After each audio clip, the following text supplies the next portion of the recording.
Hello, amazing artist Mrs. Hales here with day 2 of our winter 3D dioramas. Today we are finishing up our pictures. We're going to draw some trees and cut them out. You can draw other things if you want to draw birds and cut them out. If you want to draw some animals and cut them out, you can do that. You could put some shrubbery in there, like some lower growing bushes with berries or whatever you want on there. And then we're going to assemble those. Your pictures when you're finished should have a foreground, a middle ground, and a background. So let's talk briefly about what that means.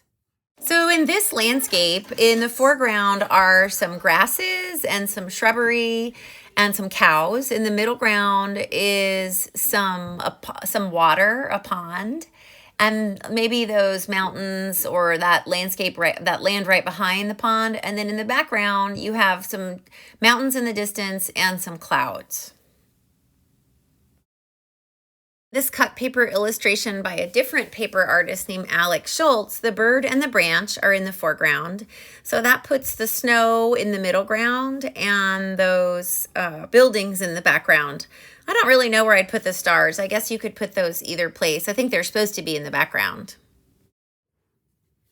Supplies you're going to need today are Elmer's glue or a glue stick. You need a 9x12 piece of white paper. You need a pair of scissors. And you need some either colored pencils or crayons, whatever you used last week. Use the same medium that you used last week. That way one thing doesn't stand out more than the other, because markers tend to make things stand out. You might also want a pencil to draw your trees. So I'm going to draw some evergreen trees with curvy edges. You can draw them straight and pointy. You can draw triangles on top of each other. I am going to fold my paper in half so that I can cut out 2 of these exactly the same size at once. You can use them the same size if you want, or you can cut one a little bit smaller once you get it all cut out. I'm going to cut out really close to my picture so that I can cut away that extra paper. Notice I'm moving the tree. I'm not moving my right hand. It's easier to cut when you move the object that you're cutting. Now I've decided that I really don't want them to be the same size, so I'm going to go inside one of them and make it a little bit smaller, inside, just right inside where the same lines are. I'm just going to make it a little bit smaller so my trees are 2 different sizes. Remember, when you're trying to create distance or depth in your pictures, things in the front, up front of your picture are going to be large. Things in the middle are going to be kind of medium sized. And then things in the back you want smaller. Now that's all relative, right? If you've got a 300-year-old oak tree that you know it's 100 feet tall, obviously that's going to be not smaller necessarily than your fox, but you want it to look like it's in the distance, so you're going to make it look smaller. Now I'm going to draw a fox. I'm going to start with a triangle with a rounded top, give him a little nose, give him some semicircles for his eyes and some oversized ears. Underneath his head, I'm going to draw a really long stretched out oval for his body. I'm going to give him a tail and 2 little feet that are very simple, like long skinny rectangles with little circles on the bottom. And then I'm going to erase, his feet are in front of his body.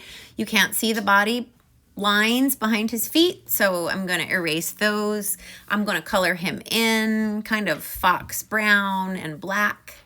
And when I cut him out, I want to cut out around him and leave some white space of my paper. I also want to leave a little tab at the bottom so that I can glue that little tab to the base or the bottom of my diorama. So anything that you draw, make sure you leave a little tab on the bottom so you can glue it to your paper. All right, boys and girls, it's almost time for you to get started. I just wanted to review the art elements that we're using today. We use, during this project, we used line, we used color, we hopefully sparingly. Remember, we talked about just using like 2 or 3 colors that will enhance the winter look of your scene.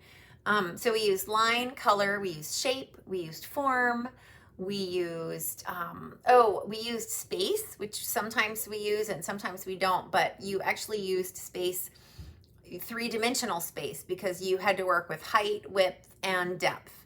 And in doing that, we learned about foreground, middle ground, and background. So we've accomplished a lot of art learning in this project. Boys and girls, I am going to leave you with a kind of like a cheat sheet or a sheet that you can look at to see how to draw a fox, and a sheet that's going to help you maybe think of some other creative things that you can put in your diorama or add to them.